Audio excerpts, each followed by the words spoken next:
July 17th, 2016. I'm not in the best frame of mind today.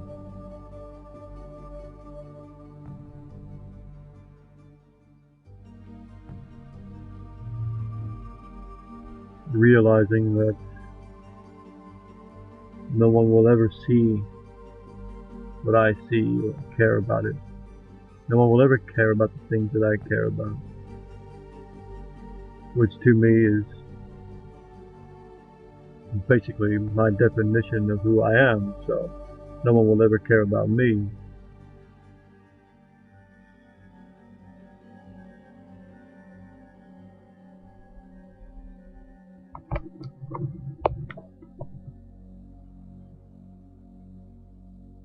Guess it doesn't matter though. No one cares about anybody anyway.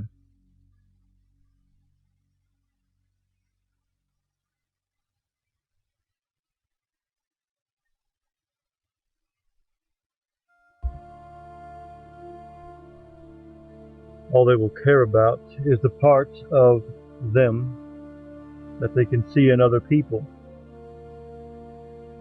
And no one actually cares about other people, they just care about how much of themselves are in those people.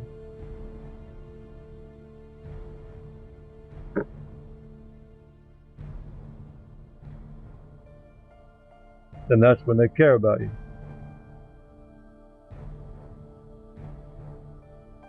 Everyone that looks at you can only see you through their eyes. And you never know how you look through someone else's eyes. No one will ever know the world that anyone else sees, or the world that anyone else lives in. All they will ever be able to do is judge that world through their own perspective of it.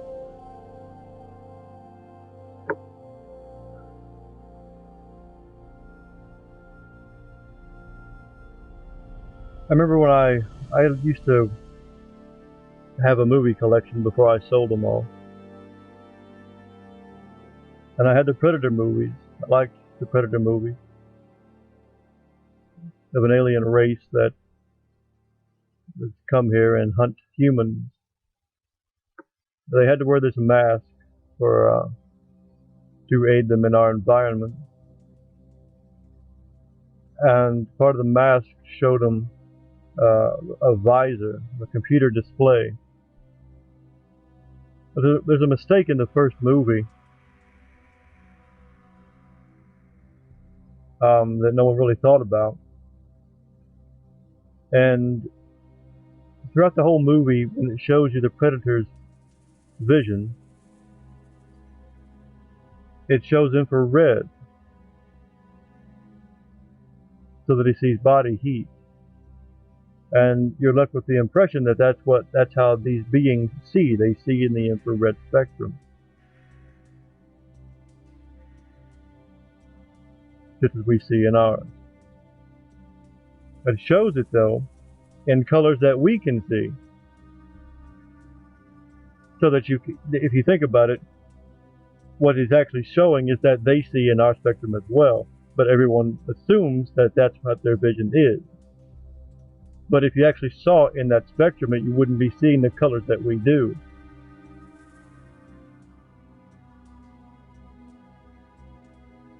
And so there's a problem right there. But then at the end of the movie, he takes off his mask. And it shows you his real vision. And his real vision is thermal. Everything is red. It's very strange looking. The problem is, if they were going to use a mask, a visor, to convert things into infrared, they would have to do it they'd have to convert it into the spectrum that the Predator could see in. So if he saw in the thermal range, they would have to convert all the images to that range for them to see. Just as we have to convert all the ranges, all of the rest of the spectrum, we have to convert to colors that we can see.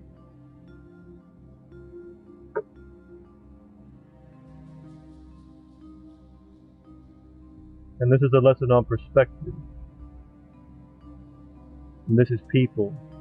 And we all live in our own little world, and we all have our own spectrum of sight, vision, and understanding, and no one can see in the other's range. And we all have to approximate that with colors that we know, a life that we know. We approximate our opinions and our minds to other people through that which we have experienced ourselves.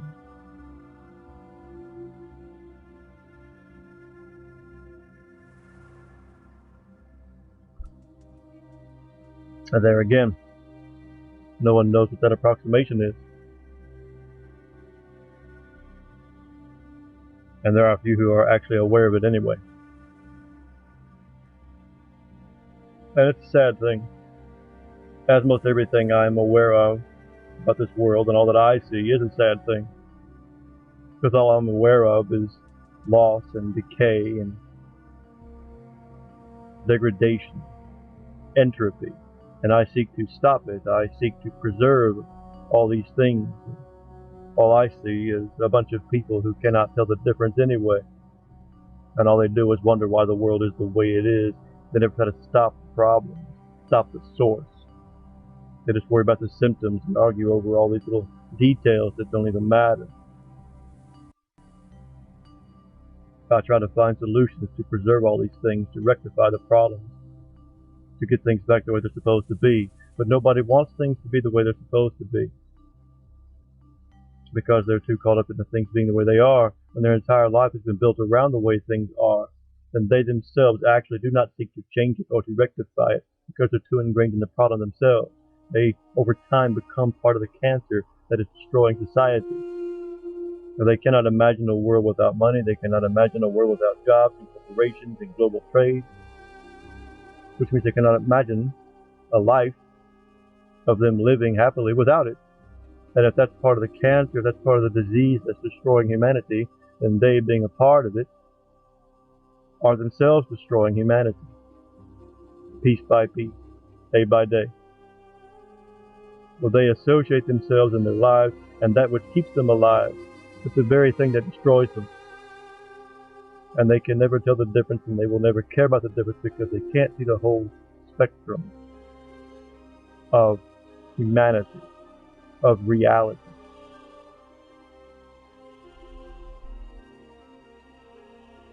I see this in people all the time. I've seen it since I was a teenager, since I was a child even.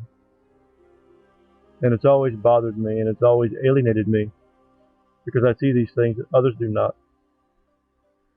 I see things in a way they cannot adequately approximate in their own understanding, because it's a world that they do not know.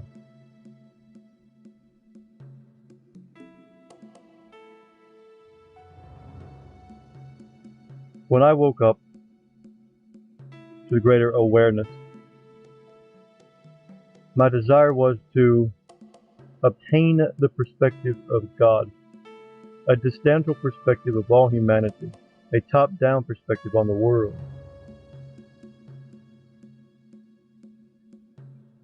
To see things for the way they really are has been my life's journey, my life's intent. But doing so means that you are separated distantly from the world, a distantral perspective. Everyone else, so you have a center point, and then you have a radius around that center point of normal bias or normal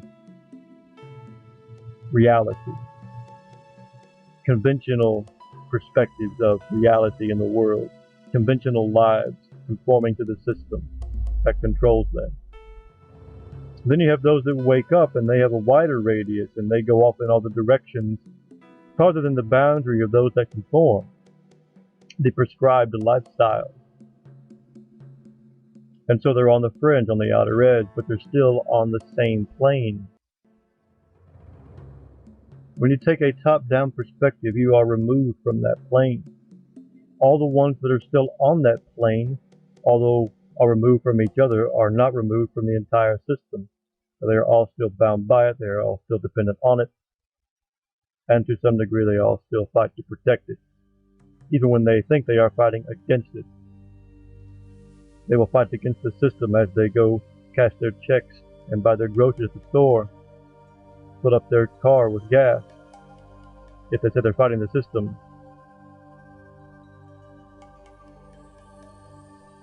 when you are truly removed from the system, you're removed from culture. And everyone judges their own lifestyle by that culture and their own relevance as a person, their own value as a human, based on the culture that they are in at the time. And when you are removed from that culture, they understand they cannot really fully feel connected to you as a person, as a human. They cannot understand where you're coming from. They cannot connect to you, which means they cannot develop a reason to care about you or what you have to say, even when you are describing the reality in which we all live. Even when you are fighting against the system, which they say that they are doing. Even when you are in agreement with them, they cannot understand. They cannot understand the connections that are there, because they cannot see the colors that they are in and the spectrum they are in. They cannot recognize it for what it is because they can't see it in the first place. And they try to connect, they try to understand, they do the best they can, but they cannot because they are still a part of that system. They have yet to be fully removed from it.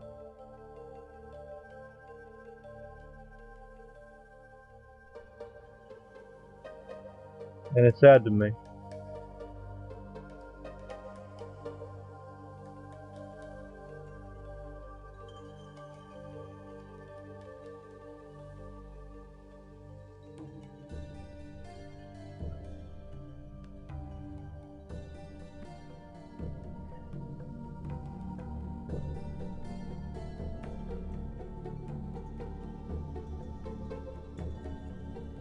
Men and women.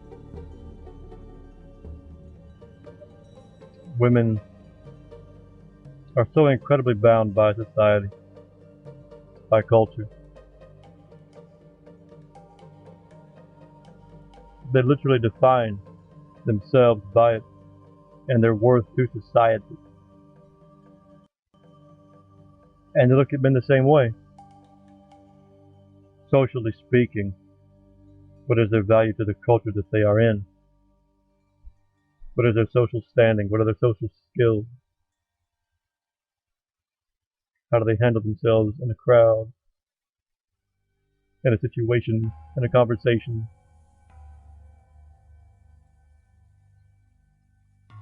But these are not what a person actually is. These are what they are perceived to be at the time, based on social cues, which is based on the culture, which is based on the perception, which is based on the prescribed system of normality and social behavior. So what I'm saying is that women choose their men based on what is deemed to be acceptable and desirable at the time by the culture that is created and controlled by the very powers that be that they claim to seek to fight, to destroy, to change.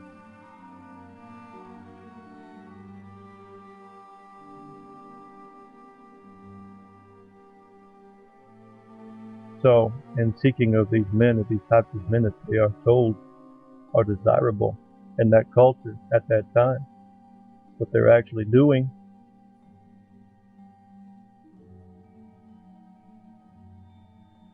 is aiding that system and prolonging it and continuing that degradation.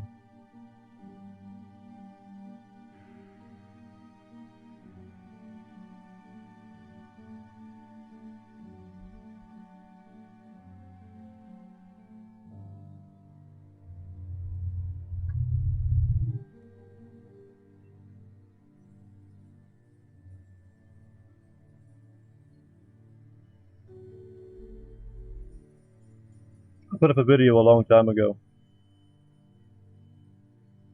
back I think in April, basically saying that women are responsible for destroying society, civilization.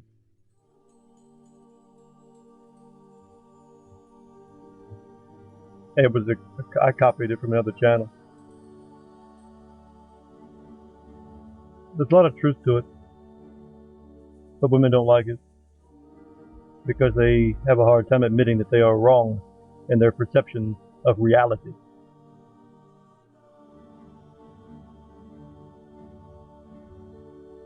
I guess we all do.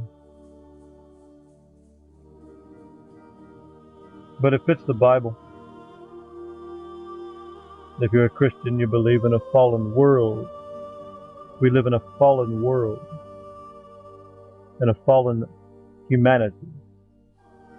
And the way men and women judge each other would work properly in the perfect world that supposedly was there. But nothing works right in a fallen, broken world. And that our initial, instinctual, habitual decisions and choice-making patterns are actually designed for a perfect world and not for a broken world. And so to apply it to a broken world means that it will not work properly. And so we build up our civilizations in that broken framework. And we break ourselves to fit that framework, to survive within it.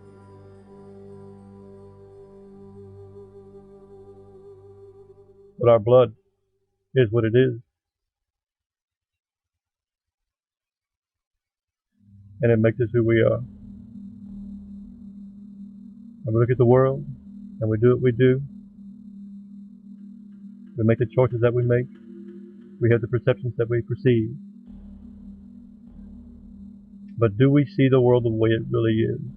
Do we see people the way they really are? Can we really know ourselves?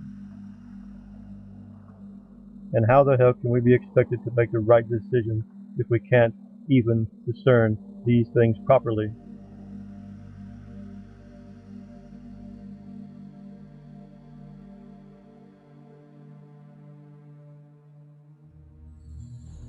I came to the conclusion a few years ago that the way men and women determine the people they're attracted to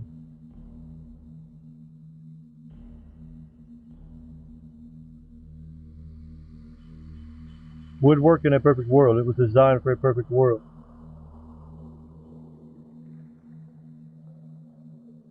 But being that the world is broken, so too is our process of getting together. And everyone's process of getting together is an experience in itself, part of their life, a part of what makes them who they are. But they define that by that broken system, which means everybody's a broken person, which then is incorporated into it as well. I just hate to think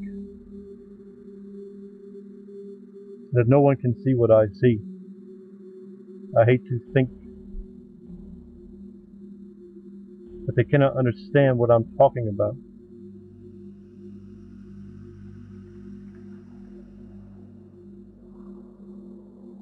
In the Bible, there is a verse that says, the love of money is the root of all evil. But I actually understand things a bit better. I have a bit more clarity. I can see a bit further down the road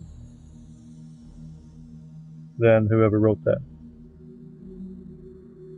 Money is a part of it, but money is created by the king, by the system, by the state to control people.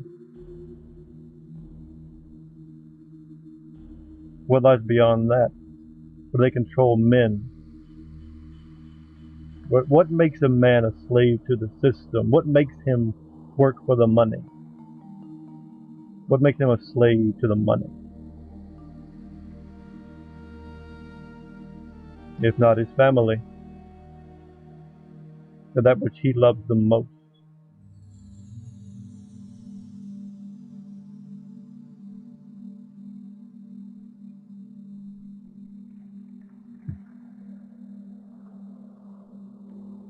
And then we get back to how people get together, and how they choose each other, and how women choose their husbands.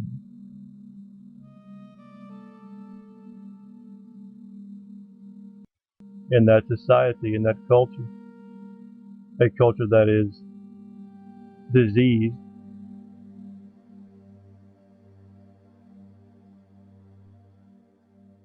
with legality and financial corruption.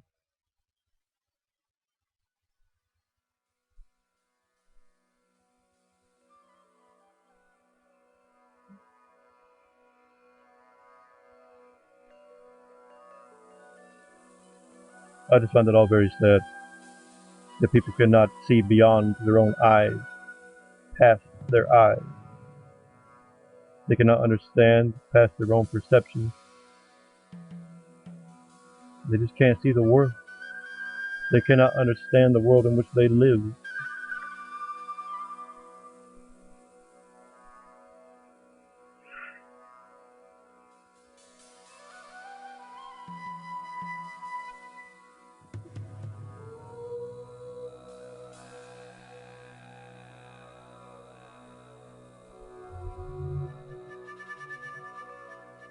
The Bible also talks about a coming age, a new world, one which Christ is supposed to lead, to be the head of, when God makes everything right again, and everything works the way it's supposed to work, and people are the way they're supposed to be. And I have to believe that type of world will come. But it will not come out of nowhere. It has to come from somewhere. And I have to believe that we are intended to try and make it.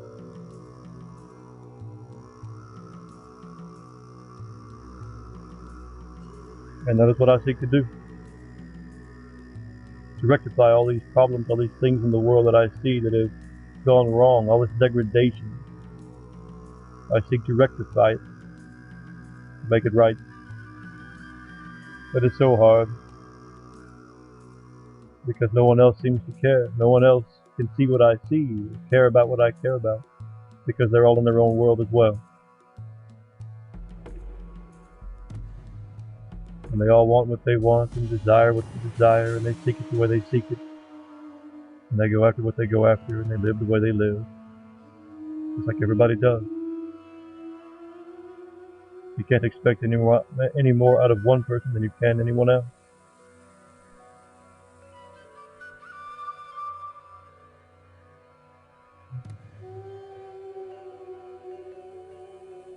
But basically, what I'm saying is that it hurts. Because women become as the men that they attach themselves to, and they change their image to fit that. They reflect that image. They become that image. They become that man.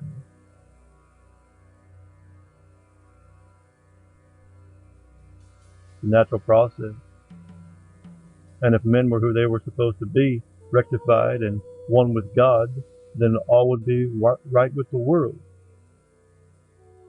But because everything's broken, everything's fallen, everyone is separated from God, then women becoming as those men that are broken and fallen and separated, separate themselves from God. Especially as they desire those men who are deemed to be more viable in the social construct of the time,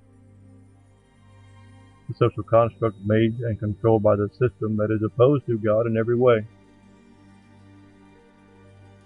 So by default, women will then choose men that pull them away from God in the first place, and they will then begin to reflect that image, and the world declines and degrades all that much more. Because as I said, they are not trying to fight the system in the first place, and that's why they're still in it. And they will not see men that are actually outside that system as being viable, socially viable, as a mate, because they are actually, truly fighting the system. So they cannot see that as being conducive to life, to the propagation of the species, because they think that their life is dependent on that system, as I said. And that's why they actually fight to protect it. They think that they are fighting for the species. They think they are protecting the species. when actually they are destroying it.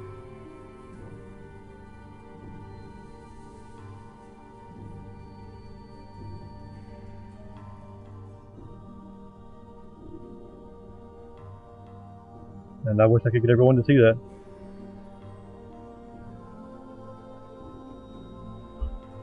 But it's a hard road.